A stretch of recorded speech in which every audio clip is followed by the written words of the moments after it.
कदम।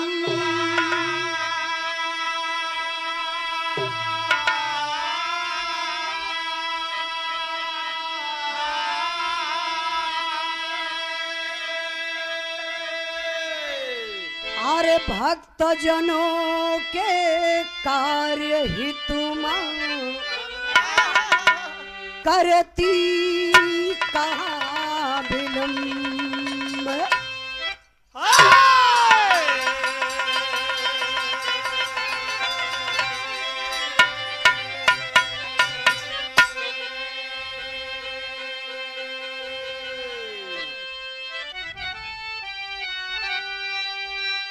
करती कहाँ विलम्ब अम्बो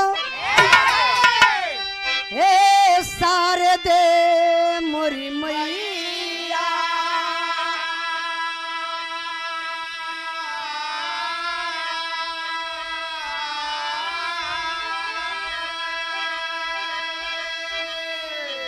अरे भव सागर से पार करो माँ गुरु गणेश की नैया।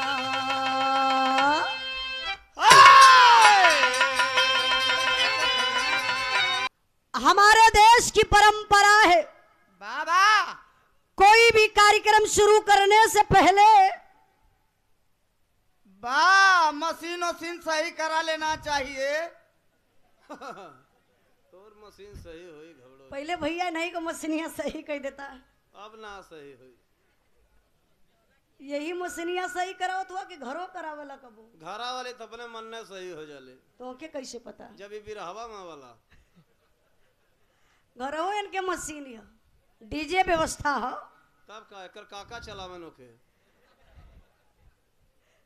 कोई भी कार्यक्रम शुरू करने से पहले लोग अपने इष्ट देवी देवता को मना लिया करते हैं। बाबा, जैसा कि बताया जाता है बल को चाहने वाले भाई वीर बजरंगबली की पूजा आराधना वंदना करते हैं। धन को चाहने वाले भाई मां लक्ष्मी की पूजा आराधना वंदना करते हैं। बाबा, महान गायक कलाकार मंचासीन मां सरस्वती का आराधना वंदना करीला बाबूजी। और दारू पिए वाले केकर पूजा करन। बड़ी समस्या है दुनिया में, दारू पिए वाले केकर पूजा करल। हम तो दारू पी लेना कि हम बता दी तो हके कुछ जानकारी हो तो बता दा कि दारू पिए वाले केकर पूजा करल। चिखना का पूजा करन। चिखना, चिखना माने का होला? अंडा। सही बात है भैया। अच्छा ये देखा यहाँ क्यों दारू पिए वाला हैबे ना करे। तब का तनी समय हो गेल के उतर गइल होई। अच्छा जब ये लोग अंडा ना पाई है चिखना ना पाई है तब का करे है? वहिया चाटल शुरू करन। काउ चाटल है? अरे नमक चटी है और कब चटी है। अच्छा भैया नमकों से काम बन जाला? तब का अच्छा अच्छा चला। अच्छा एक भाई बतौला सहयोग कैला भैया, बहुत बहुत धन्यवाद। कबो कबो लोग नमकवा से काम बना ले। एक चुटकी नमक लिए के मुँहे तर दबी है, जब पैक से पैक लड़ाई ले ना तो एकरे बाद जब एक घोट अंदर जाई तो ये बुझाला कि मिर्गी आ गई है।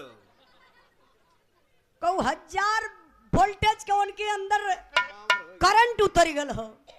तो ये देखिए आज इस मंच के माध्यम से हमरा के सबकर जरूरत बा।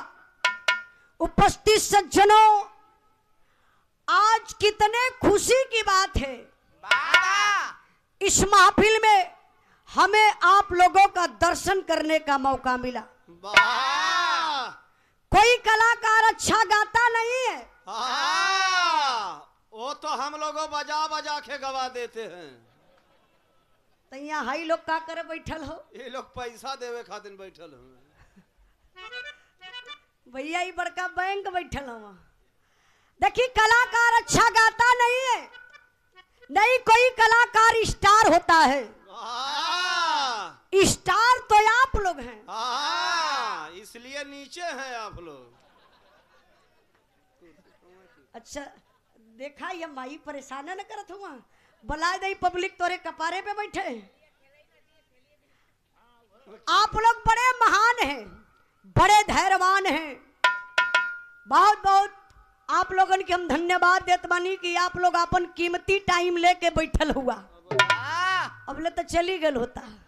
अब है सबका उम्र थोड़ी नहीं हो गई लेके हम कहाँ जाए खाते कहाँ जाए कल घरे। तो देखिए मैं गायिका उजाला यादव आजमगढ़ के धरती से चल कर आई हूँ। ये महान धरती पे आप सब भाई का दर्शन पा करके हम पूरी पार्टी से धन्य हो गई। वह बगल वाला लोग नाराज हो गए हुए खा कुछ कहला है का? अरे भाई अपना है पार्टिया खाली कहा तो अच्छा हमसे चाहे बगल के पार्टी से, हम कलाकारन से, चाहे धर्मेंद्र भैया से, चाहे उजाला यादव से, चाहे उजाला के पार्टी से, चाहे धर्मेंद्र भैया के पार्टी से, हमान दोनों तरफ से कोनो भी गलती गावे बजावे बोले बतियावे में अगर हो भी जाई तो जतनी लाइट जरा थी कुल बुता दिया। अच्छा तही लाइटिया बुझवाए के कौन मजा पा जाइबा। जे गलतियां करिया नरमा सजा दे दिहल जाई। अच्छा एक बात हमरे ही समझ में ना आवत बा कि इतना दूर से यहाँ बिरहा गावल बा कि यहाँ लाइट बुझवावल बड़ा। तू लोग बिरहा गाल हो गलती करल हुआ नहीं इनकर प्रश्न सही बा। अब हमरे समझ में आयल है सच्चाई बा। हमान बिरहा गाव दयाल बनी लेकिन बताया जाता है ज्यादा चलने वाले थक जाते हैं और ज्यादा बोलने वाले लात भी खाते हैं। अच्छा तो यहाँ ज्यादा के बोलत हो तो आना लोगन दोनों जने शुरू कैले हुआ। अब भैया हम कुछ बोलब ना। तो बैठा ही हो लोग अपने घरे जाएं। अरे पागल ही है लोग भगवान हुआ यही लोगन के पूजबा तो कुछ पाए जाइबा। कितनी बेहाई करें ये लोग। देखिए मास्टर साहब देवी देवता जहाँ जाइबा तहाँ मिल जाई हैं। जौने मंदिर में जाइबा देवी देवता मिल जाई हैं लेकिन हई देवता बड़ा मुश्किल से मिलल है। जितना भाई बहन लोग महफिल में आप लोग बानी हमान कलाकारन बदे आप लोग देवता हैं। आप लोग बड़े मुश्किल से मिलीला तो हम चाहत बानी मास्टर साहब कोनो बढ़िया गीत बजावा वही में तनी कुछ भक्ति भजन हो जाओ करे बाद जैसन आप लोगन का आदेश आई कार्यक्रम आगे बढ़ जाई। आवा मालिक।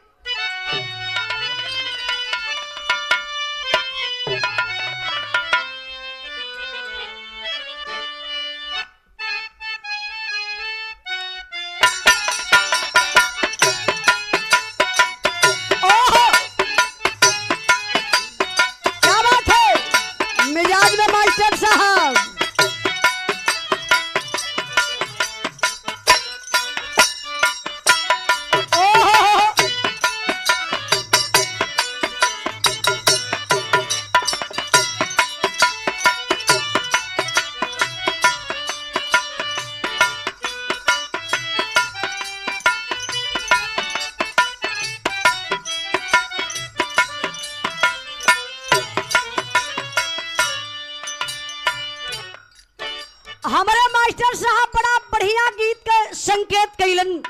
दुल्हन का दुल्हा ए इंद्राज भाई दंवरी तक कहल है। जब दंवरी कहल है दंवरी का मतलब समझत हुआ ना कहीं कहीं लौनी कहल है। कटिया हो गई दंवरी हो गई भूसा उसा भीतर आ गल बा। कहियो तू पैबा बढ़िया से पागल कहीं का तो के पागल कह दी हैं। अब मरद कटाई उटाई कई के भैया गाड़ी पकड़लस निकल गल नथुनी भैया बम्बई। बाबा जब बम्बई निकल गल मरद दुल्हनिया बड़ी परेशान भइल। किथुआ खाती अब इनसे मिला काहे परेशान भइल। अरे मेहरारू का मरद जब परदेश चल जाई तो मेहरारू कैसे रात दिन काटी उहे बताई। मेहरारू बड़ी परेशान बा। पुरवा हवा जब चले ना तो कर दे लस लस करे। हाँ ये बेना डोलावे जात रहल है। तो दुल्हन बड़ा परेशान बा अपने पति के याद करत बा। यही भाव ये भी ये वाला पढ़ाई के ये वाला कौन पढ़ दो मोटकी हेडिंग वाला। अच्छा अच्छा मोटकी हेडिंग वाला सब पढ़ दो। ये देखिए बाबा साहब की प्रतिमा है जो घर घर में होनी चाहिए, सबके दिल में होनी चाहिए। आज अगर देश चल रहा है तो बाबा साहब की देन है। आपके जेब में पेन है तो बाबा साहब की देन है। आपके पास दौलत है तो बाबा साहब के बदौलत है। आज लोग राजनीति करते हैं, हिंदू मुसलमान की राजनीति हो रही है। लेकिन मैं आप लोगों से कहना चाहती हूं बाबू कि ना हिंदू खतरे में है, न हिंदू खतरे में है, न मुसलमान खतरे में है। अगर आज कुछ खतरे में है तो बाबा साहब का संविधान खतरे में है। इस संविधान को आप लोग बचा लीजिए। देश आजाद है फिर भी हम लोग गुलामी की रोटी खा रहे हैं। समझदारों के लिए इशारा काफी है, क्योंकि राजनीतिक मंच नहीं है कि हम राजनीति की बात करें, लेकिन जो सच्चाई रहती है उसको हम लोग बताने की पूरा कोशिश करते हैं। तो देखिए सांस्कृतिक मंच है, राजनीतिक मंच रहेगा तो उस पर हम लोग आराम से खुल करके बातें करेंगे। और आप लोग लोग भी बैठ के भी रहा सुनत बड़ी। आप लोग जो ने महफिल में बैठ जालू महफिल का शोभा बन जाला। मेहरारू लोग अपने अंदर बात बड़ा कम रख पावेली। बात बुद्धिया कितना होला मेहरारून के। तो हर बुद्धि जर जाए, इनके बुद्धि में आग लग जाए। मेहरारू को बात जहां आई वहां तू बोलिया मत, नहीं तो बुरे हो जाई। देखी दुल्हन का दुल्हा परदेश गइल हुआ, दुल्हनिया बड़ा परेशान बा, कहत बा का कहले बा हो।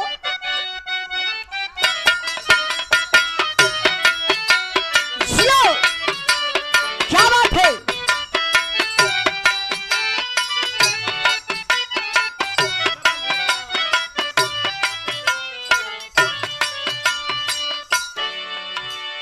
यह दुल्हन का हाथ बका। अरे रे लिया रे हो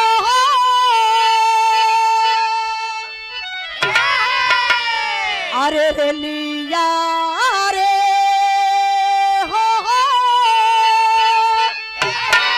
ले चल सवारी आके गाँव रे।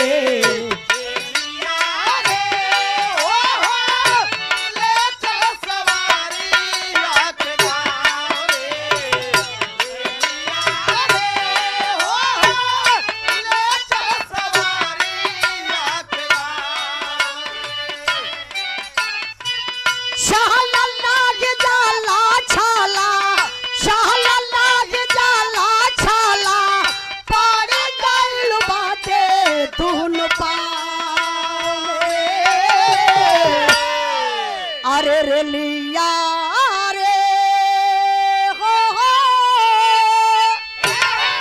ले चल सवारी आके गाँव रे।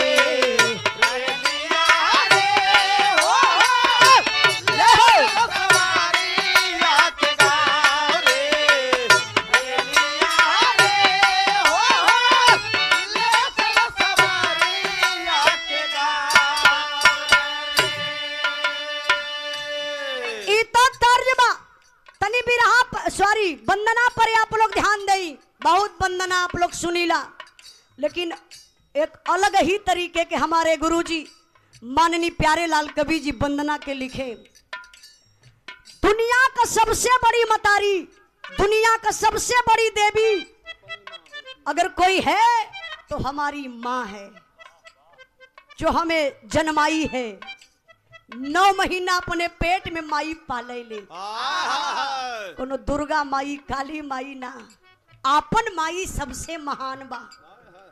अपने नौजवान भाई लोगन से हाथ जोड़ के निवेदन करबे, जे भैया जियते अपने माई बाबू के वृद्धा आश्रम भेज देत बा हो। एक बार माई के डांटे से पहले, बाप के गाली देवे से पहले, बाप के मारे से पहले हमार बात याद कैले हा कि उजलवा बिरहा गावत रहल तक कहलस कि 9 महीना माई गर्भ में रखैले।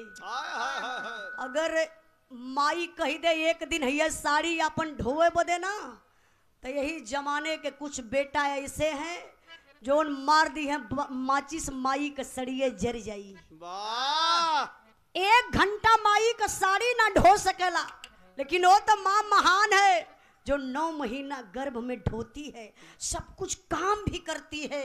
एक बात और है, माँ गर्भ में ढोती है तो पिता अपने दिमाग में ढोते हैं। वाह कब वो औरत का इलाज करावे के बाद, कब दवाई खियावे के बाद, कौन भोजन देवे के बाद कि हमार बेटा तंदुरुस्त बढ़िया पैदा हो, सब एक दिमाग पिता के दिमाग में चलता है। इसलिए मैं आप लोगों से कहना चाहती हूँ वंदना के माध्यम से, ए वंदना से हम चलत बानी अपना माई के याद करे बदे जो माई हमके जन्मौले बा, वही माई का देन बा कि आप लोगों से भेंट मुलाकात होत बा।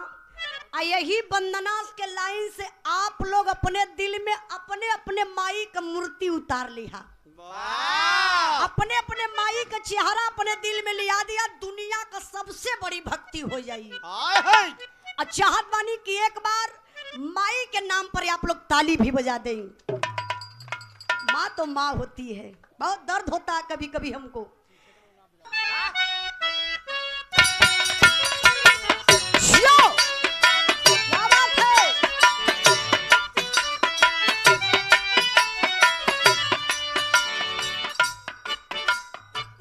इहे बिटिया कहत बका, अरे मैया हो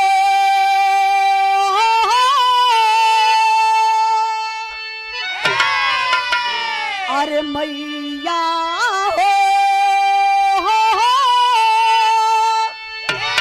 रखिया चरनिया के छाँव में।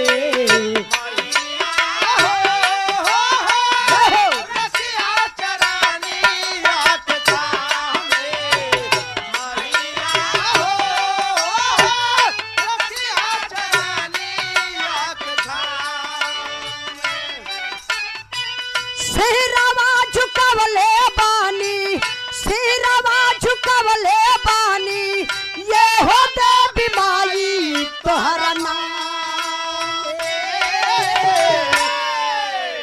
अरे मैया हो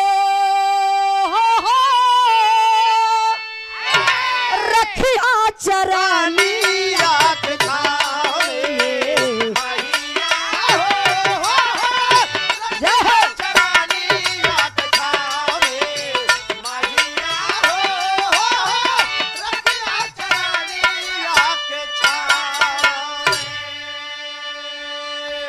अगले बंद में बिटिया माई से बड़ी ऊंची बात कहलस, का कहले बा?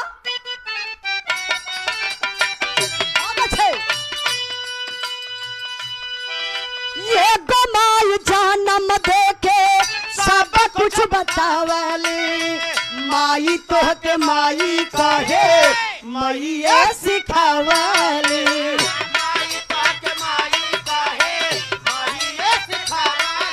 जय हो।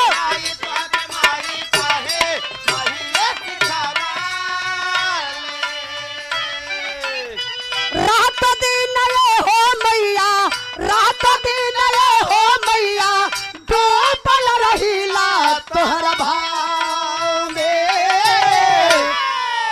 अरे मैया हो रखिया चरनिया के छाँव में।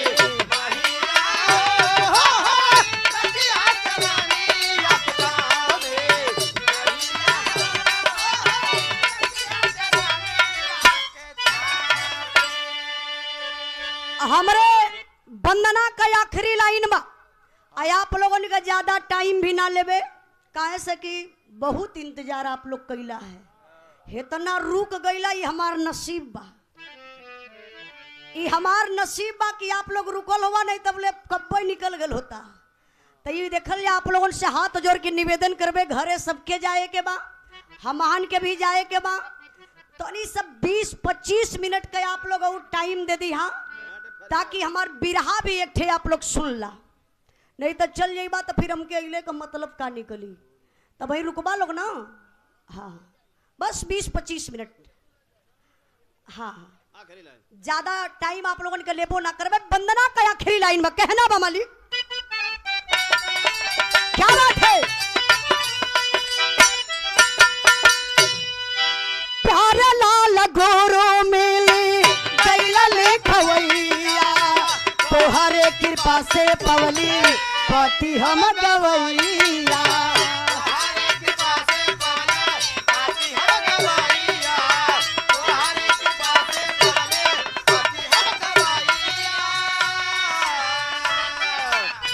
हरदम रखीला मैया, हरदम रखीला मैया, पिताजी के अपने सुझाव ले।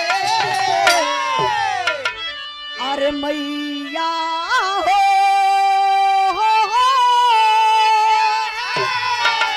रखिया चरानी